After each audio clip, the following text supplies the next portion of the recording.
Welcome to Morning Manna. I'm Pastor Greg, and it is good to be with you. We're going through the Psalms, and this morning we're going to look at Psalm 27, a Psalm of David, once again. And it is thought by some that David wrote this psalm in the earlier part of his life when he went into exile. You remember how Saul the king grew jealous of David, wanted to kill David. David had to flee, and he would spend years in exile. And some think that this was written during those years. There are others who think this was written towards the end of David's life, when in 2 Samuel 21, while fighting the Philistines, David grew weary and got in trouble, and there was a giant that was about to kill him, Ishbi-Benob, his name. And Abishai, David's guy Abishai, came to the rescue and took down the giant and saved David's life.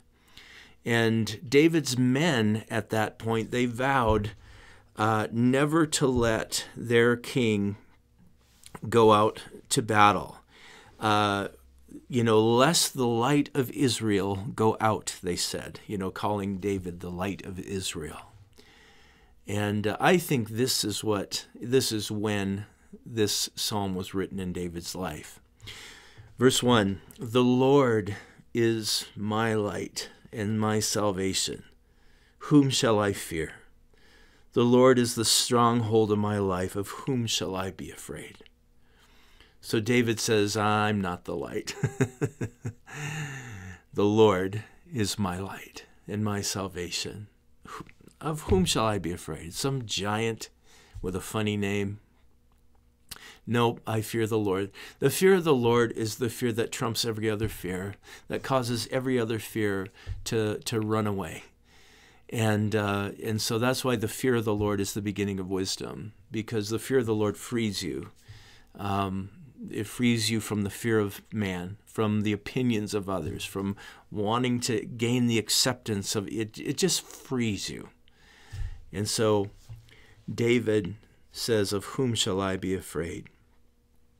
Verse 2, "When evildoers assail me to eat up my flesh, my adversaries and foes, it's they who will stumble and fall. And though an army encamp against me, my heart shall not fear. Though war arise against me, yet I will be confident, rather."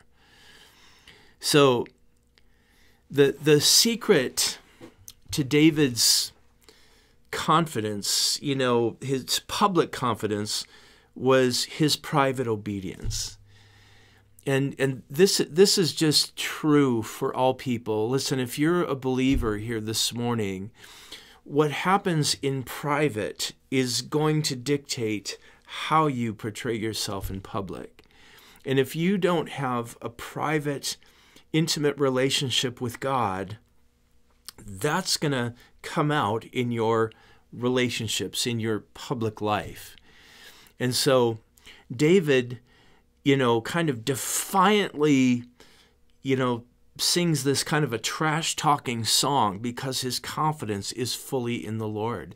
It reminds us of when Joshua was getting ready to go into the promised land and lead the people into the promised land. Do you remember what happened in Joshua 5 before they went in? Joshua had an encounter with Christ and the angel of the Lord, but we know that was a Christophany. And Joshua bowed and he worshiped before he went into battle. And that's the way it needs to work in the Christian life, is that we're yielded, we're submitted, we're worshiping the Lord, then we're ready. We're ready for the battle. Well, verse 4, "One thing have I asked of the Lord." Did you catch that? One thing. If you're going to ask the Lord for one thing, what is it going to be?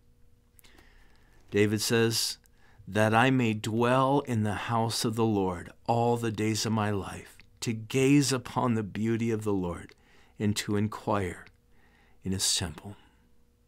That's it. David didn't ask for wealth. He didn't ask for fame. He didn't ask for any kind of success or status. He asked that he would be able to dwell in God's house and gaze upon the glory of the Lord. You remember what Paul said, "This one thing I do, forgetting that which is behind, I press forward towards the mark of the prize of the upward call in Christ." That's it, one thing. I'm a single-minded person. I love the Lord, and the Lord is my all in all. I am complete in the Lord. And so if I seek him first, then everything else is just added to me. Remember when Mary and Martha were in the house, and Martha was in the kitchen just working away, and Mary was sitting at the feet of Jesus and just worshiping him and listening to him, and Martha's bugged by that.